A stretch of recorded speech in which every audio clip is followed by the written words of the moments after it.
કાચ પાયેલી અને ચાઇનીઝ દોરી મુદ્દે હાઈકોર્ટમાં સુનાવણી. સરકારે 4 દિવસની કામગીરીનો રિપોર્ટ મૂક્યો હાઈકોર્ટ સમક્ષ. 9 થી 12 જાન્યુઆરી સુધીમાં 609 એફઆઈઆર નોંધવામાં આવી તેવું સરકાર તરફથી કોર્ટને કહેવામાં આવ્યું છે. સરકારે કહ્યું કે એફઆઈઆર નોંધવાની સાથે 612 લોકોની અટકાયત કરવામાં આવી છે. કાચ પાયેલી દોરી મુદ્દે નાગરિકોને અનેક માધ્યમથી જાગૃત પણ કરવામાં આવ્યા છે. હાઈકોર્ટે આ પ્રશ્નને કાયમી ગણાવ્યો. કોર્ટે કહ્યું કે પ્રતિબંધિત દોરીની સુનાવણી સપ્ટેમ્બરમાં થવી જોઈએ. સપ્ટેમ્બરમાં સુનાવણીથી યોગ્ય અમલીકરણ થઈ શકે.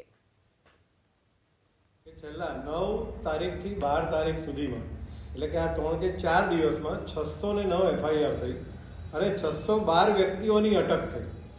એટલે કે ભાઈ અમે પણ અવેર છીએ અને અમારી અવેરનેસને કારણે અમારી એક્ટિવિટી પણ ખાસથી અમે ઇમ્પ્રૂવ કરી છે.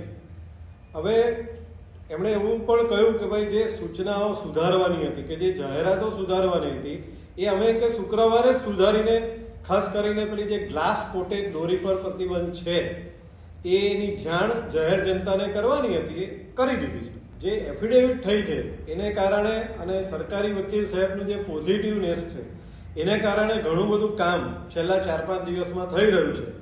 અને વી સિમ્પલી રિક્વેસ્ટેડ કે આજે આવતીકાલે ને પરમ દિવસે આટલું જ સ્ટ્રિક્ટલી ઇમ્પ્લિમેન્ટેશન થાય તો સોનામાં સુગંધ કહેવાય.